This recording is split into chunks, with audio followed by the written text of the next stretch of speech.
अस्सलाम वालेकुम नाज़रीन, मैं उम्मीद करता हूँ आप सब अल्लाह के फजल करम से खैरियत से होंगे। तो आज फिर एक एक्सेल की नई वीडियो के साथ हाज़िर खिदमत हूँ। इस वीडियो में हम देखेंगे कि एक टेलर शॉप के लिए एक सॉफ्टवेयर हम एक्सेल में कैसे बनाते हैं। तो आज की वीडियो में हम सिर्फ इस सॉफ्टवेयर का रिव्यू देखेंगे और थोड़ा सा इसका जो स्ट्रक्चर है वो देखेंगे, और इंशाल्लाह नेक्स्ट आने वाले वीडियोस में हम इसकी प्रॉपर जो मेकिंग है मैं आपके साथ डिस्कस करूंगा। बहुत ही सिंपल है, जितना कि मुझे पता था टेलर शॉप के बारे में, क्योंकि कपड़े सिलाने के लिए तो सभी जाते हैं, तो इतना तो आइडिया होता ही है कि किस तरह है। तो मैंने एक सिंपल एक इनिशियल आइडिया है ये, और इंशाल्लाह अगर रिक्वायर्ड होगा तो फिर हम इसको थोड़ा सा मॉडरेट भी कर सकते हैं। तो चलिए जी, बगैर वक्त ज़ाय किए चलते हम आज की वीडियो की तरफ। का मेन डैशबोर्ड है। डैशबोर्ड तो सबसे एंड पे बनता है, लेकिन हम फिलहाल इसको सबसे पहले ही देख रहे हैं कि ये एक सिंपल सा डैशबोर्ड है। इस पर लंबा चौड़ा कुछ नहीं है। हमारा एक्सपेंस का जो एक टोटल होता है डेली एक्सपेंस, उसका एक ग्राफ बना दिया डेट वाइज, और नीचे हमारे जो ऑर्डर इन हैंड होंगे, जितने हमने ऑर्डर लिए होंगे, वो उसकी एक रिपोर्ट हमें आ रही होगी। तो जैसे ये रिपोर्ट है, ये रिफ्रेश अभी पुरानी रिपोर्ट है, तो इसमें एक ऑर्डर जो है वो ऑलरेडी हम कंप्लीट कर चुके हैं, तो अभी डिलीवर नहीं हुआ इसलिए यहाँ पे आ रहा है। जैसे डिलीवर होगा तो हम उसको जो है वो यहाँ से ये ख़त्म हो जाएगा। और नीचे हमारे पास अभी दो ऑर्डर हमारे आ रहे हैं कि इन ऑर्डर में एक ने पैंट और शर्ट है, और एक ही पैंट शर्ट और कुर्ता शलवार है, और एक जो ऑर्डर है वो सिर्फ कुर्ता और शलवार है। इसमें आप और भी ऐड कर सकते हैं, मैंने सिर्फ ये चंद चीज़ें ऐड की। ये तो इस सबसे ऊपर फिर ये रिफ़्रेश करेंगे, ये हमारी रिपोर्ट दोनों रिफ़्रेश हो जाएंगी। तो ये forms, invoice, refresh, customer database, order database होगा। ये ऑर्डर डेटाबेस से है इनवाइस लिस्ट, इनवाइस डिटेल, और एम्प्लॉय डेटाबेस, और ट्रांजैक्शन डेटाबेस। ये हमारी शीट्स है, और तकरीबन 9-10 शीट्स इसमें मैंने बनाई हुई हैं। तो सबसे पहला जो इसका मेन जो है वो फॉर्म्स है। इसमें फॉर्म मैंने वीबी को यूज़ नहीं किया, इसमें सिंपली मैंने एक्सेल को यूज़ करके इसके ये फॉर्म्स बनाए हैं। और ये देखिए, ये हमारे सामने इसके फॉर्म्स हैं, एंट्री फॉर्म जिसको कहते हैं। तो सबसे ऊपर इसका टाइटल इसमें है, और सबसे जो बाय डिफ़ॉल्ट है वो कस्टमर इन्फो का फॉर्म है। तो इसमें हम ऐड भी कर सकते हैं। ये जो कस्टमर आईडी हमें 4 नज़र आ रही है, ये नेक्स्ट कस्टमर आईडी है। तो यहाँ से हमें जितनी भी हमारे कस्टमर आईडीज़ होंगी वो हम यहाँ से उनको सर्च कर सकते हैं लेके। देखिए, जैसे ही हम उसको 1 पे करेंगे तो आगे हमारा नेम उसका आ जाएगा, और हम हमारे पास पूरा उसका डाटा आ जाएगा कि कस्टमर 1 का ये पैंट का ये साइज़ मैंने ऐसे ही 1-1 लिख दिया हुआ है। इसका प्रॉपर साइज़ जो है वो बाद में लिखेंगे। ये तो एक सैम्पल के लिए लिख दिया था। तो पैंट का साइज़ क्या था, शर्ट का साइज़ क्या है, कुर्ता कमीज़ वगैरह या शलवार, और भी जो है वो हम इसमें चेक कर सकते हैं। और उसके बाद हम अगर कोई एडिट करना हो तो हम इसको एडिट करके सेव करेंगे तो ये सेव हो जाएगा। और अगर हमने कोई नया है कस्टमर अगर हमने ऐड करना है तो ये नेक्स्ट आईडी खुद आ जाएगी। और इसी तरह अब आगे कस्टमर ऑर्डर है, कस्टमर ऑर्डर में भी सेम इसी तरह है। ये देखिए, नेक्स्ट आईडी हमारे पास ये दो आईडी आ रही है। जैसे हम ऑर्डर नंबर लिखेंगे तो नेक्स्ट आईडी हमारे पास उसकी आ जाएगी। और ये देखिए, सारा ऑलरेडी इसका ऑर्डर हमने लिया हुआ है। और अगर हम न्यू करते हैं तो ऑर्डर नंबर हमारे पास आ जाएगा, और यहाँ से हम न्यू ऑर्डर जब ऐड करेंगे तो कस्टमर आईडी यहाँ से हम लेंगे, कस्टमर का नेम और खुद आ जाएगा। आगे जब हम चलते हैं एम्प्लॉय इन्फो पे, तो ये एम्प्लॉय इन्फो का फॉर्म है। इसमें पूरी एम्प्लॉय डिटेल, नीचे उसकी सैलरी और दूसरी डिटेल्स है। यहाँ से हम इसको सैलरी और डिटेल्स जो है वो इसकी एंटर कर सकते हैं। सेव और अपडेट की ऑप्शन है इसमें। आगे ट्रांजेक्शन है, इसमें हमने ट्रांजेक्शन करनी है। ये सिंपल सा एक फॉर्म है ट्रांजेक्शन का, और इसमें भी आप सेव, अपडेट और ऐड न्यू की ऑप्शन है। और ये हमारा ऊपर होम का लगा हुआ है, जिसमें हम दोबारा डैशबोर्ड पे चले जाएंगे। तो सबसे पहले कस्टमर इन्फो है। अगर हम ऐसा करेंगे, इसमें एक एंट्री करके देख लेते हैं, तो फिर इसको आगे चलते हैं। तो कस्टमर आईडी हमारे पास नेक्स्ट आईडी खुद ही आ गई। कस्टमर नेम हम यहाँ पे देंगे, कोई सा भी आप नेम दे लें। तो हम दे लें जी अयास अली लिख देते हैं। यहाँ पे इसका कॉन्टैक्ट नंबर आ जाएगा, और ईमेल में अगर अवेलेबल है तो ईमेल लिख दें, अगर नहीं है तो इसको ब्लैक छोड़ दें, NA लिख दें। तो सिटी यहाँ पे लिख दें कोई भी, और एड्रेस लिख दें। इसका जो कस्टमर कॉन्टैक्ट नंबर जो है वो लाजमी है, और अगर आप कॉन्टैक्ट नंबर नहीं लिखेंगे तो ये हमें आगे सेव भी नहीं करेगा, एरर दे देगा। तो यहाँ से अब आपने इसके साइज़ लिखना है कि पैंट का साइज़ है ले रहे हैं, शर्ट का है, कुर्ता कमीज़ का है, शलवार का है, तो वो आप साइज़ यहाँ पे उसका आप ले सकते हैं। फॉर एग्जाम्पल उसने खाली शर्ट लिखनी है तो आप शोल्डर, आप पता नहीं क्या कैसे लिखते हैं, फिलहाल आप लिख देते हैं कि शोल्डर 10 है, चेस्ट उसकी 9 इंच है, और लोअर चेस्ट जो होती है वो यहाँ पे लिख दें कोई भी एक डमी सी, और 8 कर दें। दामन जो है घेरा जिसको उर्दू में कहते हैं, लेंथ दामन और घेरा सेम ही है 37, और स्लीव्स जो है वो भी इसकी 32 कर दें। तो ये उसका आपने शर्ट का साइज़ ले लिया, ये शर्ट साइज़। अगर आपने और भी कुछ चीज़ का साइज़ वो लेना चाह रहे हैं आप उसको, पैंट का, कमीज़ का या शलवार वगैरह का, तो वो भी यहाँ पे लिखा जा सकता है। तो इसको यहाँ पे अगर आप साइज़ को इंच में कर दें तो वो भी कर सकते हैं। इसको आप साइन दे दें कि ये ऐसा कि ये जो नीचे जो साइज़ हैं ये सारे इंचज़ में हैं। और फिर आप इसको अगर एंड करेंगे दोबारा हमारे पास ये हमारे पास लगता है आपने 2 दफ़ा इसको क्लिक कर दिया है सेम को, तो ये 2 दफ़ा सेव हो गया होगा ये सेम ऑर्डर जो है, ये कस्टमर जो है। तो इसको हम कस्टमर डाटाबेस पे जाएंगे, देखेंगे तो ये देखिए यहाँ से हमारे पास 2 दफ़ा सेव हो गया। तो हम इसको डिलीट कर देते हैं ऐसे, तो ये हमारे पास यहाँ से आ गया, ये इसका शर्ट का साइज़ है।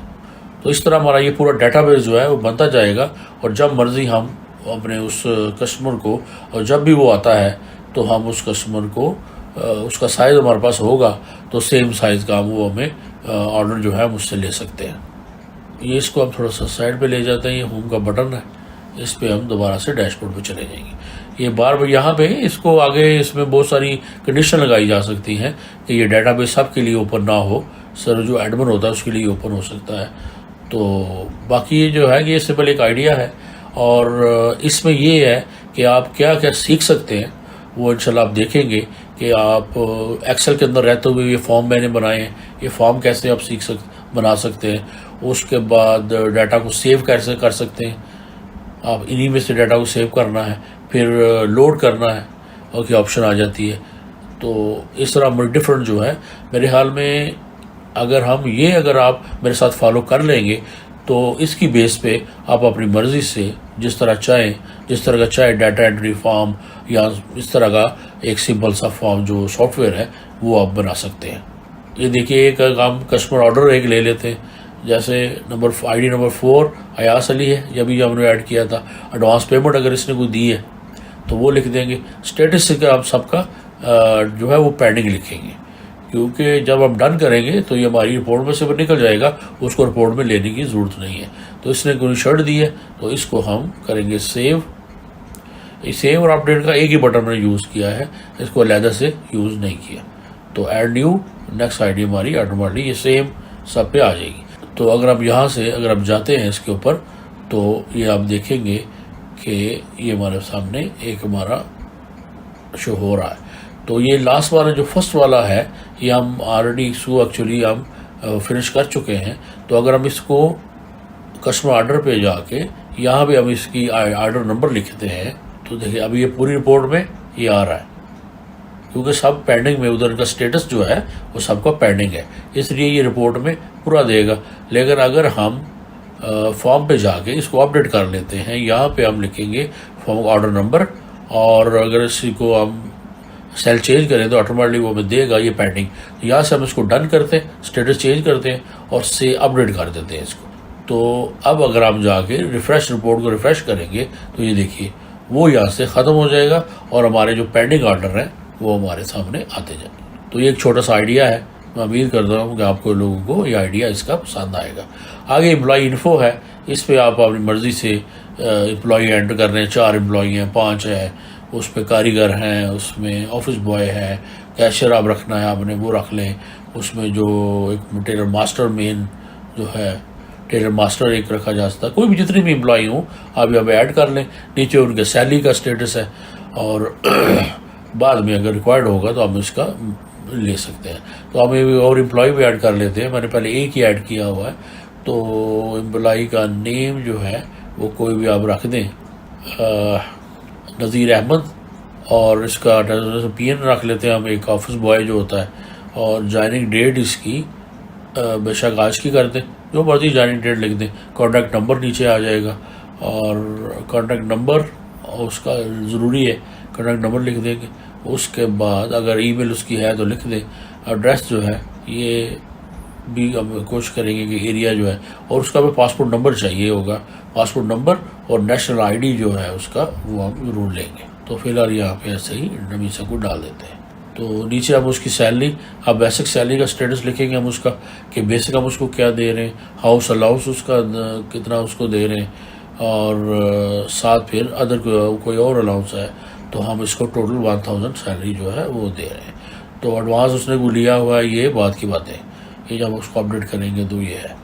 तो ये हम सेव हो गया और ये ऐड न्यू करेंगे तो नेक्स्ट एम्प्लॉई, अगर हम उसके डाटा पे जाके देखते हैं तो ये देखिए हमारे सामने एक एम्प्लॉई हो गया है। आगे फर्दर हम इसकी मंथली सैलरी वगैरह जो भी बनाना चाहें वो बना सकते हैं। तो ये फॉर्म में तुम्हारा आगे, अब आगे एक हमारा फॉर्म रह गया है ट्रांजैक्शन वाला।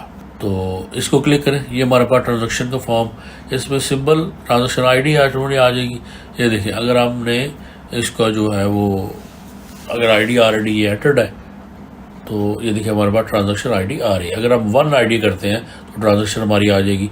इसमें भी ट्रांजैक्शन की ऑप्शन रखी है मैंने, अगर आप एडिट करना चाह रहे हो तो वो, तो अगर न्यू करते हैं हम तो हमारे पास ट्रांजैक्शन आईडी ये डिड लिखे आपने, और यहाँ पे अकाउंट टाइटल जो है वो हम कर देते हैं कि कोई भी अकाउंट एक्सपेंस कर दें, सैलरी एक्सपेंस डाल देते हैं और यहाँ पे 100 इसका कर देते हैं। और यहाँ पे हम रिलेशन उसकी लिख सकते हैं कि उसको 100 रुपया जो है 100 दिरहम जो है वो एडवांस दी है उसकी सैलरी के अगेंस्ट। तो इसको भी आप सेव करेंगे और ये हमारी सेव हो जाएगा। और इसको भी अगर आप ट्रांजैक्शन में जाके देखेंगे तो सिंपल हमारे पास ये ट्रांजैक्शन आ रही है। और उसके बाद ऐसी ट्रांजैक्शन की जो रिपोर्ट्स आ रही हैं ये जो है ये भी इसके साथ है। और इन रिपोर्ट्स को कभी हम बाद में देखेंगे कि इसका फिल्टर और इसका कैसे करना है। तो ये हो गया हमारा। अब हम इसको रिफ्रेश करेंगे तो ये देखिए सैलरी एक्सपेंस हमारे पास एक ग्राफ में ऑटोमेटिकली ये आ गया। तो ये वहाँ से फिल्टर होगा, इसकी रिपोर्ट से हमारे पास डेट वाइज फिल्टर होगा और ये डाटा लगेगा और रिपोर्ट टोटल जो हमारे पास वो भी इसके साथ आ जाएगा।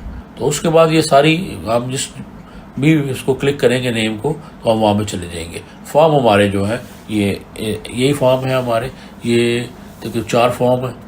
तो ये भी एक अब डिस्कस करेंगे या कैसा आइडिया है कि फॉर्म को जो है वो क्लिक करने से दूसरा फॉर्म शो होता है।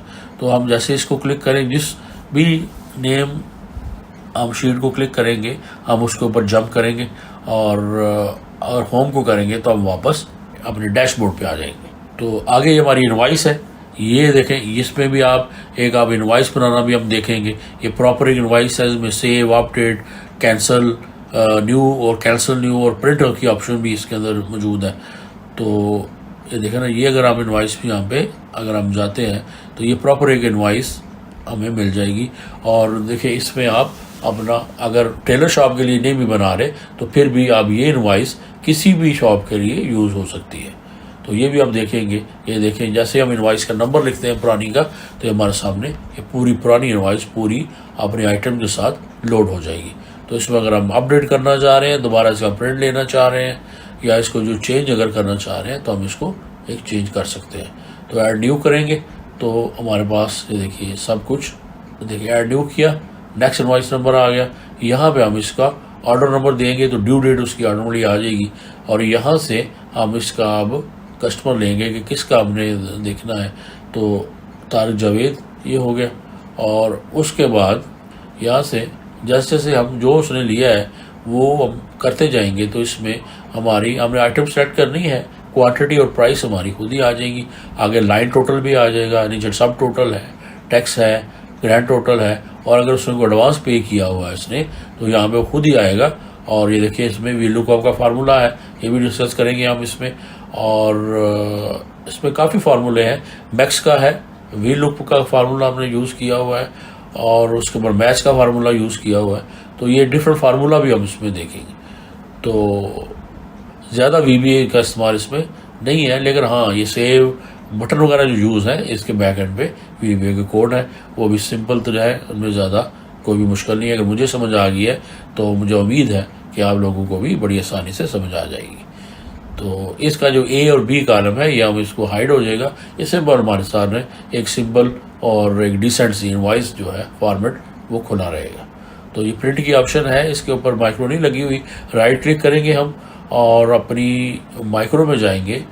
तो यहाँ से हम देखते हैं कि किसका मैंने माइक्रो बनाई तो थी, अभी हम देख लेते हैं।